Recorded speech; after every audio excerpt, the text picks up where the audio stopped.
Hola, ¿qué tal, compañeros? Nosotras somos estudiantes de la licenciatura de Lenguas Modernas e Interculturalidad y estamos a punto de entrevistar al especialista en el paradigma humanista, Julieta Egui Sánchez.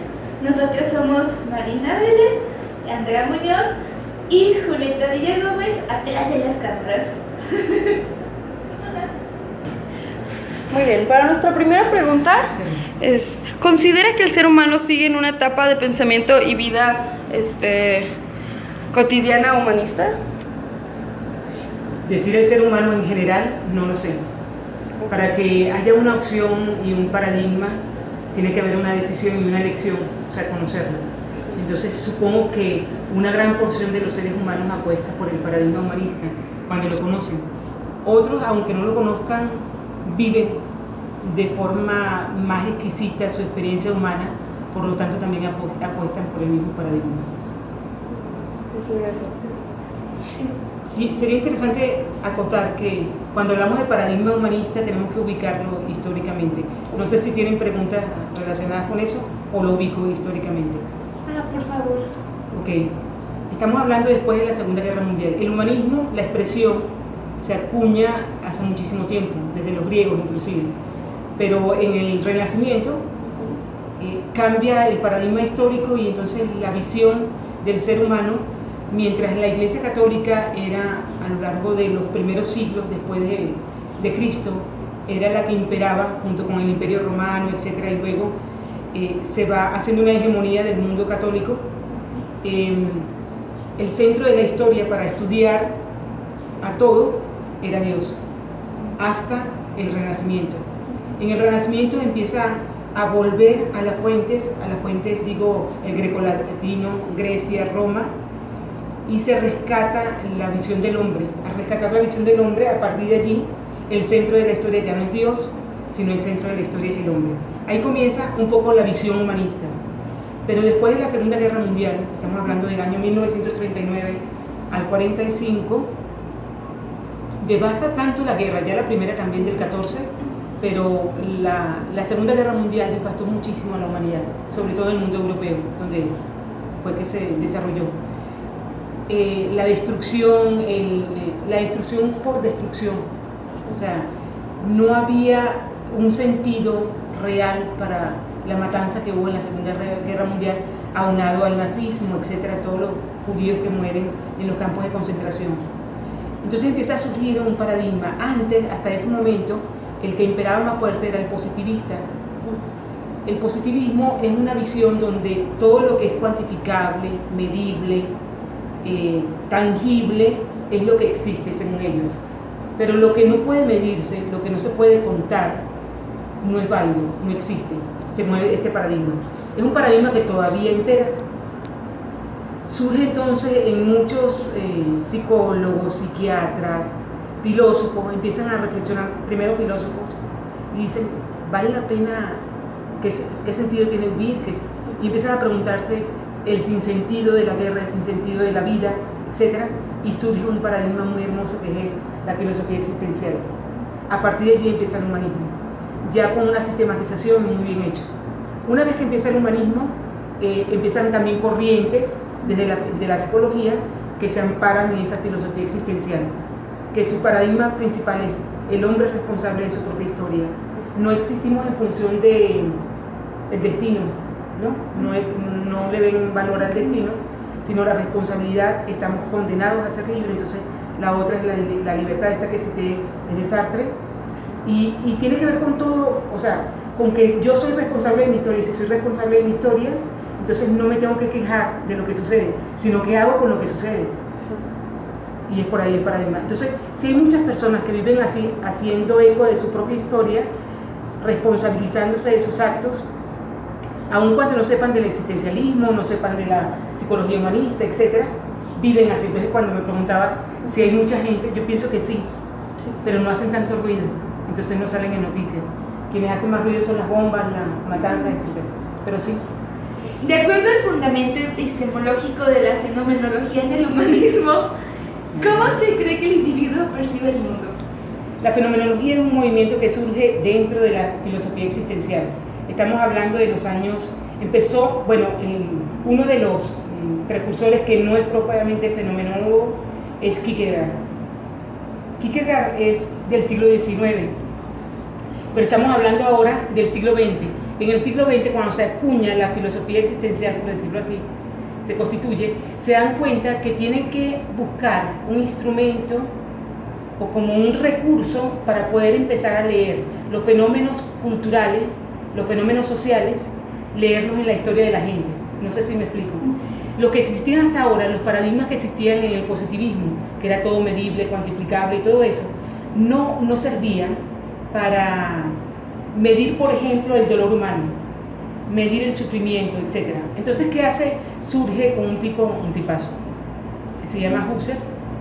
Husserl es un gran filósofo, uno de los Husserl, Heidegger y el mismo Sartre un poquito después, pero Husserl y Heidegger y otros más empiezan a estudiar la forma de crear, es un movimiento y al mismo tiempo es un método, la fenomenología como un camino para hacer una interpretación de los fenómenos, por eso se llama fenomenología, de los eventos históricos, ellos dicen el facto, el hecho, el acto, estudiarlo en vivo.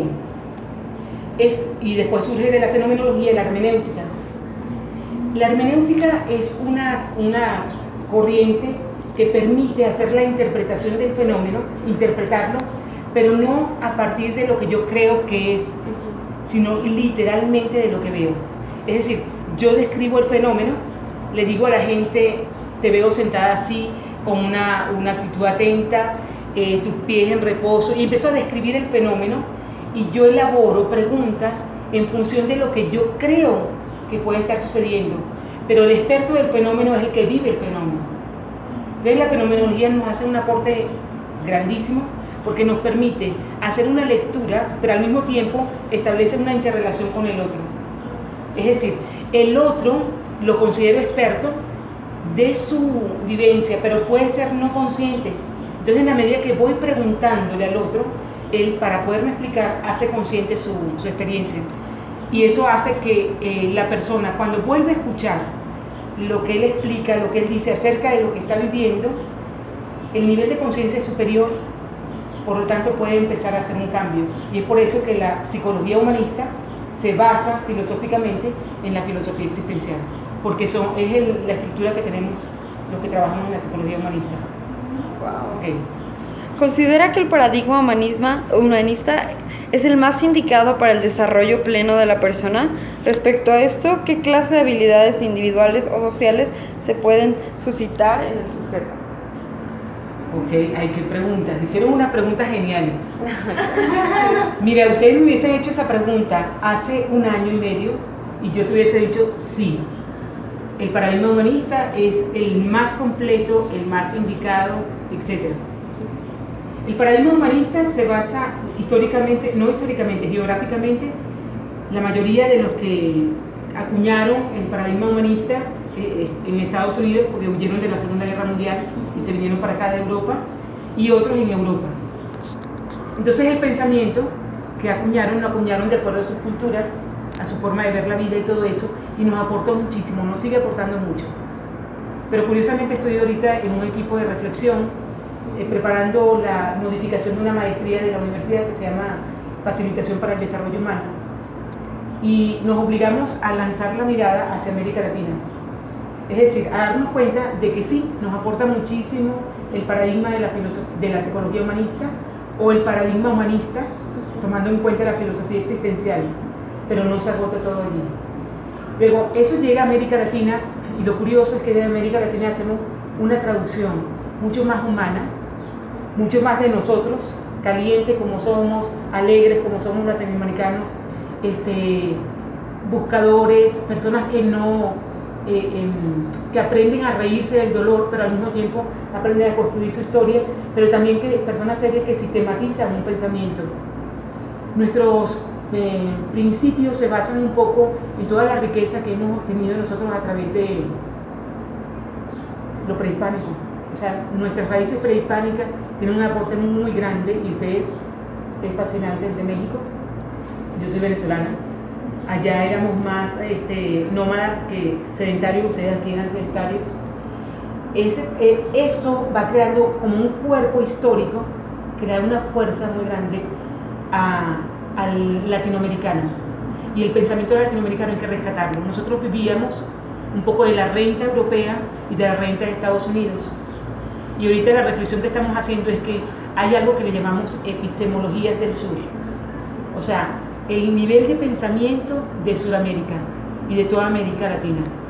Entonces hay una reflexión muy interesante porque sí hacen una interpretación, por ejemplo, de la filosofía existencial, pero desde la liberación, por ejemplo. Aquí hay un apartado que se llama filosofía de la liberación o teología de la liberación, que lo hizo la Iglesia Católica, sobre todo en Centroamérica, y después allá en Colombia, Venezuela, etcétera, Brasil. A lo que voy es que sí, la psicología o el paradigma humanista sí aporta muchísimo desde la visión europea y la visión de Estados Unidos, pero no se agota allí. América Latina le dio un jugo y un frescor distinto, una originalidad distinta, donde lo humano se acerca de piel a piel, o sea, donde lo humano, donde lo otro me importa por quién es el otro, y no una reflexión como distante y con pinza. América Latina se mete en la alberca, en la reflexión. Entonces allí hay otro camino mucho más amplio de la filosofía existencial. ¿Una persona que se dedique a estudiar esta doctrina es psicólogo, filósofo o un artista? ¿Cuál doctrina? ¿El humanismo? Yo podría decir que todos los anteriores y nada de los anteriores. O sea, cualquier persona que se adentra en el universo, por ejemplo, en el universo humanista, puede ser, por ejemplo, las enseñanzas de Don Juan, que cita Castañeda, y esta reflexión, y era un hombre supuestamente que no había estudiado, pero el contacto con lo humano, el contacto con la gente le hace ver, entonces se aproxima al paradigma sin conocerlo estructuralmente de manera sistemática. Si me preguntara a mí, Julieta, si yo necesitaría Julieta Egui y no Julieta, ¿qué? Esa, ajá. No mi prima. Yo te diría que para mí sí son todos los anteriores. ¿Por qué?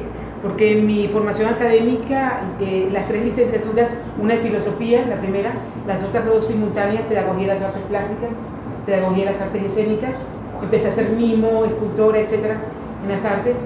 Luego me di cuenta que tenía insuficiencia en cuanto a mi formación desde el punto de vista espiritual, sentía, no religioso, espiritual, es mucho más extenso, sentía que tenía que complementarlo. Tuve la oportunidad de ir a Roma, estudié la maestría en filosofía y otra en teología. Vengo a México y estudio una maestría en psicología porque era la otra parte que quería conocer de lo humano, y termino con el doctorado en psicoterapia humanista. Y ahora soy terapeuta y doy clase y mato tigritos y varias cosas, así decimos para ganarme el pan. Ajá. Pero a lo que voy es que si yo no tuviera todo este acervo histórico, no podría entender, por ejemplo, algunas realidades de lo humano. Pero a veces me doy cuenta que todo lo que sé, por ejemplo, de todo lo que he aprendido, me resulta un obstáculo grandísimo para acercarme a lo más genuino. O sea, a lo que hace, por ejemplo, la señora que barre aquí, o al señor que recoge la basura, que siempre sonríe y saluda con mucho cariño aquí en la universidad, que anda siempre con unas bolsas, etc. Yo no podría entender el universo de esa persona, o de un erudito, o de ustedes, o de cualquier otro, si la parte de la piel que yo decía de América Latina no la hubiese desarrollado. Entonces no tiene sentido todo el estudio humanístico, o toda la fenomenología, o todo lo que yo pueda dominar de la filosofía existencial, si yo no dejo que mi piel roce otra piel.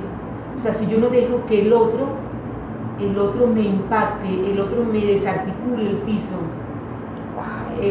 me desinstalen, porque me acomodo demasiado en cuanto que sé y descubro, y no, o sea, citando a Sócrates, pero para nada me acerco a Sócrates, solo sé que no sé nada, porque en la medida que más me aproximo a lo humano, más descubro que es insondable. Hasta ahora, mire, les confieso, no he conseguido un humano que me aburra, jamás. Son tan fascinantes, pero para yo poder decantar y leer todo lo maravilloso que es el otro, que ni siquiera a veces están enterados, he tenido que estudiar tanto. entre otras cosas. Pero el estudio me ha ayudado muchísimo, sobre todo el estudio lo que ha hecho es picarme a seguir estudiando, a seguir explorando. Okay, no sé si respondí. Qué bello, sí. ¿Cómo aplicarías la teoría humanista en el día a día para conseguir un mayor desempeño? Bueno, acabo de decir algunos datos, pero recordarme que soy humana, empezando por ahí. Tenemos que acordarnos que somos humanos. Entonces, el recordarlo, en la aplicación ordinaria de lo cotidiano, es vivir en gerundio, digo yo. Y gerundio es una acción continua, según la gramática. Entonces, vivir en gerundio es estarse estrenando vez por vez. Hay una de las corrientes de la psicología humanista que se llama la terapia gestal. En la psicoterapia gestal, por ejemplo, se habla de un término que me gusta mucho, no lo inventaron ellos, lo inventó un tipo llamado Otto Rahn, que es el aquí y el ahora, este momento.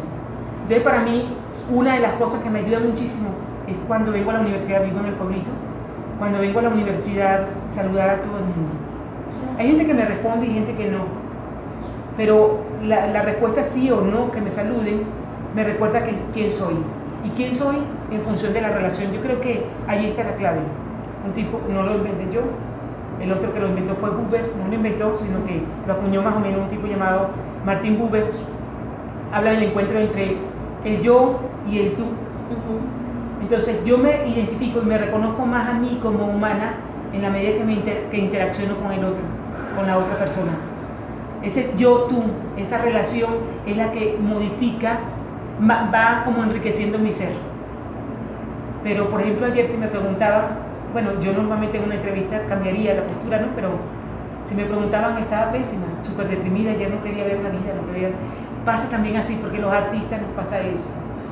Los artistas, por cualquier cosa, el nivel de sensibilidad lo hemos cultivado demasiado y nos duele hasta el alma una sonrisa o una no sonrisa o cualquier cosa y nos amarga la vida por un momento. Lo que he ido aprendiendo es a convivir también con la nostalgia, por ejemplo, la melancolía, el dolor, la angustia, el desazón, incorporarlo como que también tiene un valor estético y bello en la vida, como que si es parte consustancial. Entonces admitir también el error, diario, continuo, y que el error es parte no solo del aprendizaje, sino que es divertido. Equivocarse es divertido. ¿Qué es necesario para que el individuo alcance la autorrealización plena de su persona? Esta está difícil, hermana. ¿Qué es necesario para alcanzar la autorrealización? Primero, quererla.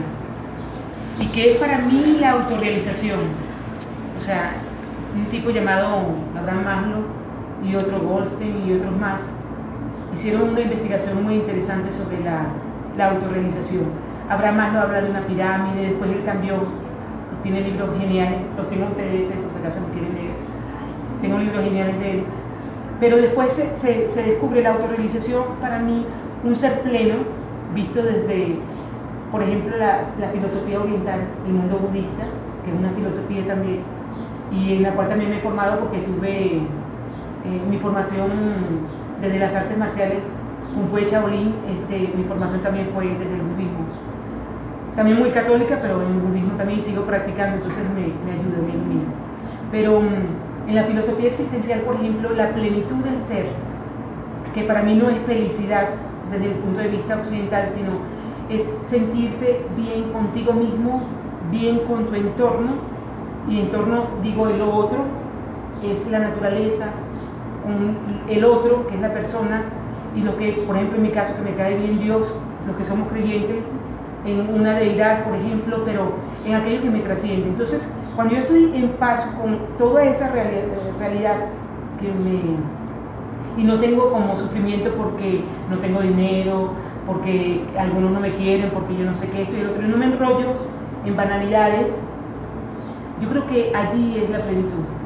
Entonces, si me preguntan si he coqueteado a veces con momentos de autorrealización, sí, pero solo coquetear. En algunos momentos, si yo no logro la independencia de tantas peticiones sociales y todas esas cosas, y de vivir contentando al mundo, y yo me logro liberar de eso, ya acceso a la autorrealización. Estando aquí con ustedes y viendo que disfrutan, por ejemplo, la entrevista, pero porque les fascina la filosofía existencial, porque tienen esto les atrapa, porque tienen un corazón muy humano y todas esas cosas. Para mí esto es un momento de autorrealización, no solo mío, sino que en este momento lo estamos condividiendo, ¿no? Entonces, no es que llegas a un estadio y llegaste y ya, estoy autorrealizado. Yo creo que es una conquista continua y donde a veces te dan unos taparazos que te caen, literalmente, y tocas otra vez barro y recuerdas la poquedad. Es un término que me encanta, que es un término que utiliza un tipo llamado Anselm Grün. La poquedad es sentirme poquita cosa. A veces hay que tocar el barro desde abajo para mirar el mundo desde allí. Un baño de humildad a veces nos ayuda muchísimo. Y desde allí levantarnos para reconocer que puedo mirar al otro de frente y a los ojos, porque el otro, como yo, también sabe que sabe el barro. O sea, también he experimentado el sabor del barro. En la medida que nosotros toquemos fondo, nos equivoquemos, nos peleemos muchísimo, etc., y admitamos que el error es parte consustancial al humano, en esa medida también podemos llegar a la cumbre, inclusive llenos de barro todavía. La plenitud no tiene que ver con la ausencia, o la plenitud, la autorrealización no tiene que ver con la ausencia de errores, con la ausencia de fallas, con no saber, con el desacierto, ¿no? Tiene que ver con la admisión y el quererse aún en el desacierto, aún en la confusión, ¿no? Y te imaginas si tú puedes aceptar al otro en esas mismas condiciones. O sea, si puedes amar al otro con su error, lo incorporas en su totalidad. Desde el humanismo, ¿por qué es importante que un individuo manifieste su pensar para alcanzar la autorrealización, ya sea a través de las artes plásticas, la escritura, su voz, etc.?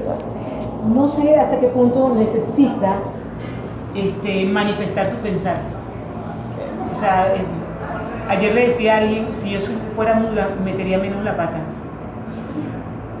Me vivo equivocando, muchachos. Y ayer metí la pata horrible también en una clase, etc. Pero a lo que voy es que,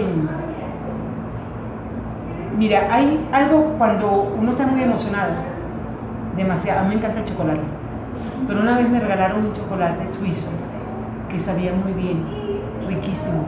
Lo probé y no quería acabarlo en la lengua porque es que era una delicia, ¿no? Cuando vino alguien, yo tenía la barrita, cuando vino alguien que yo quería muchísimo, se acerca, me dice, oye, ¿estás comiendo chocolate? Y yo no quería darle, yo no le quería dar porque así me iba a acabar.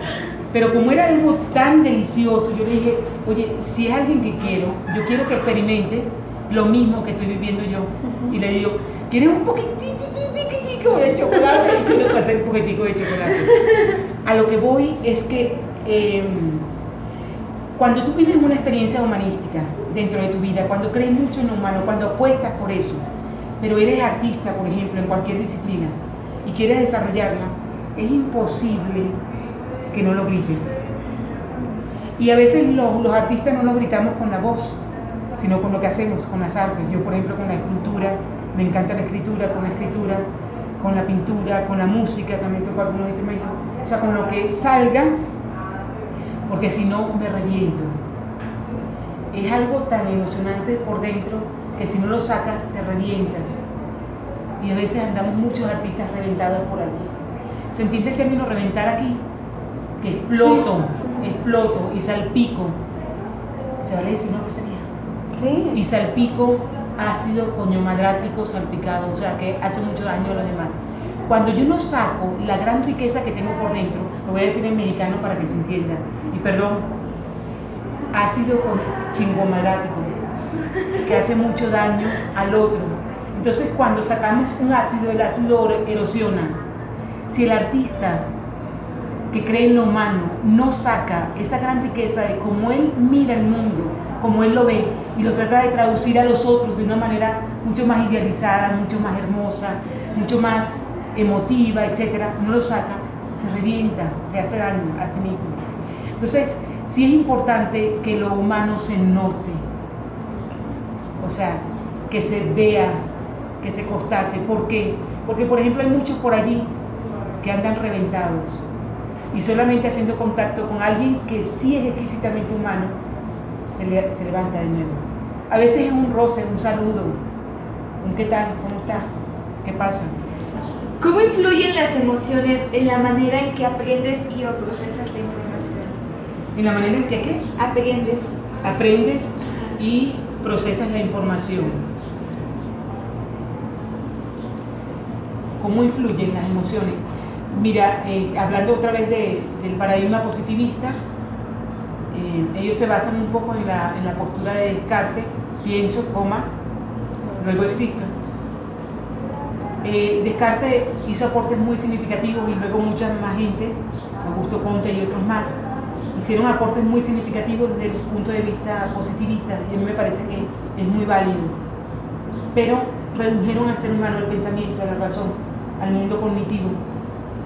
El mundo emocional es parte consustancial tan importante o tan valiosa como el mundo racional del individuo. De hecho, para que el individuo pueda asimilar un conocimiento profundamente que impacte en su historia y en su vida, tiene que incorporar el mundo emocional. O sea, tiene que haber un diálogo entre el mundo cognitivo y el mundo emocional. Es lo que hoy llaman algunos, Gadamer y otros, Garner y otros más, la inteligencia emocional, etc. Pero las emociones, ¿cómo se implican? El nivel de conciencia, porque mira, hay una diferencia entre sentimientos y emociones. Los sentimientos, la emoción directamente es un evento que no puedes evitar en tu vida. Es decir, llega y te impacta, te duele, te emociona, te alegra, te enoja, te encabrona. Me dijeron que es superior a enojarse. Sí. Me dijeron que hay otro término tercero que es peor todavía. Okay. Todo ese nivel, todos esos gradientes llegan a tu vida y te impactan. Tú no puedes evitar que pase en tu historia, que te impacten. O sea, tú no puedes frenar la emoción. Lo que sí puedes hacer es qué haces con eso que llega a ti. Es decir, cuando tú le das conciencia, cuando tú le das nombre a la emoción, ya hay sentimiento.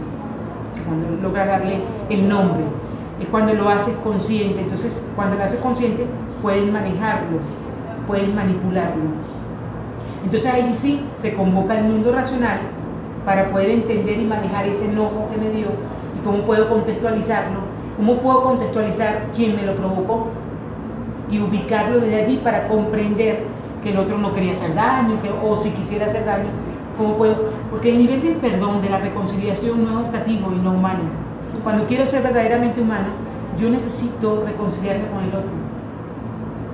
Y reconciliarme porque me sé a mí mismo también como una persona que también mete muchísimo la pata, que se equivoca. Por lo tanto, cuando el otro se equivoca, te incorporo.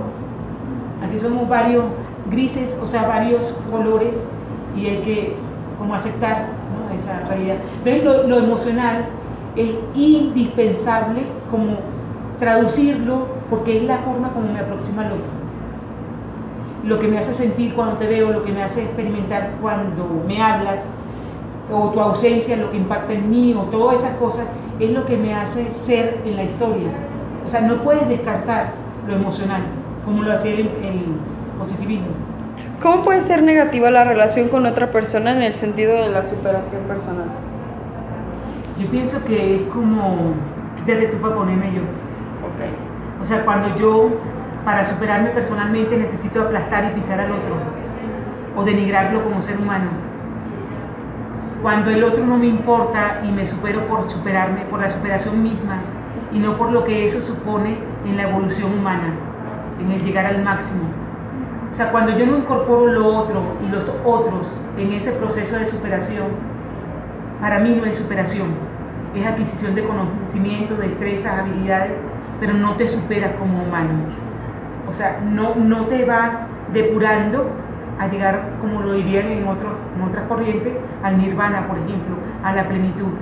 No puedes llegar a la plenitud ni a la felicidad plena mientras aplastes o dañes a otros. En la medida que esta superación asegure mi bienestar, pero como yo vivo con otros, asegure también el bienestar de los otros, en esa medida me hará mejor persona.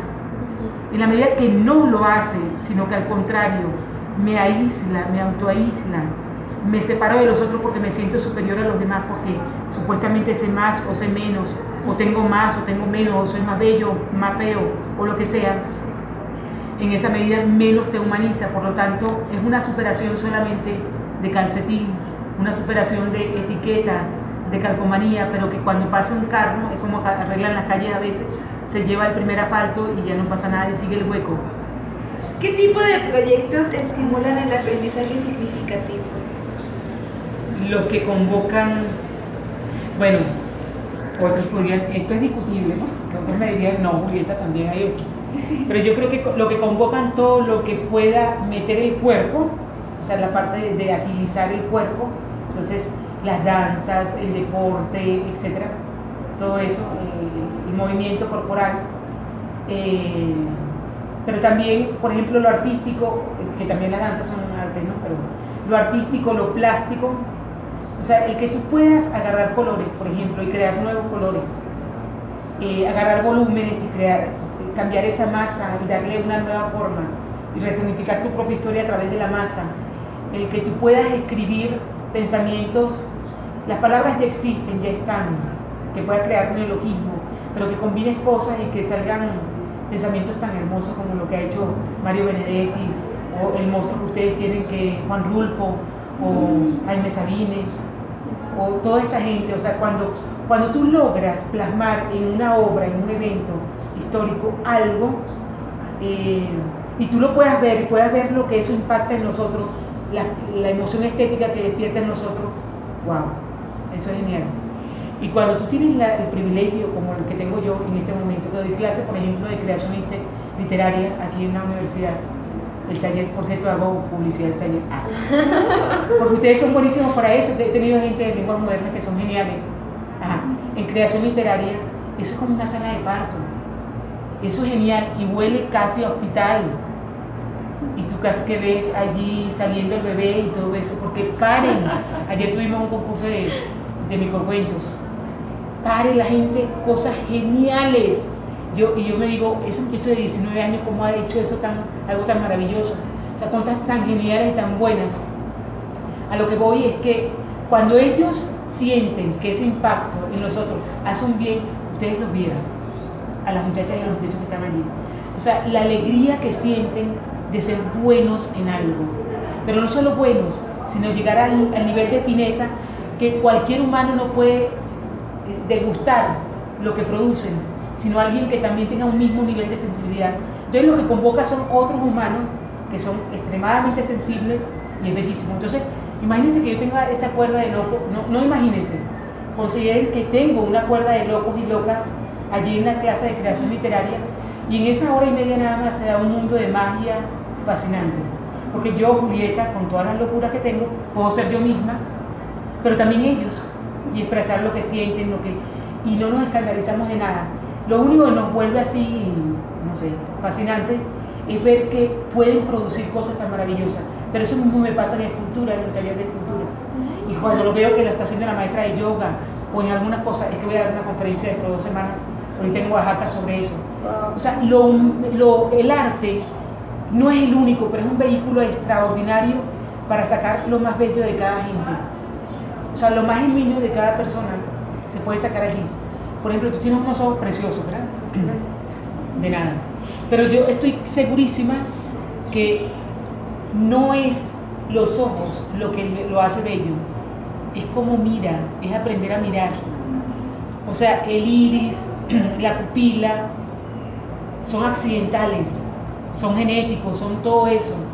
Es que si el ser humano aprende a mirar, aprende a traducir lo que ve desde su historia, desde su acervo, de quién es. ¿Cuál ha sido su experiencia aplicando los conceptos básicos de este paradigma en el aprendizaje?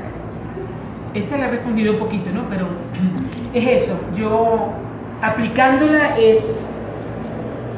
al principio fue un riesgo muy grande porque se desdibujaba la figura de la maestra y el rol es distinto, o sea, cuando trabajo como maestra, pero cuando yo dejo al otro ser otro, toco lo mejor de la persona.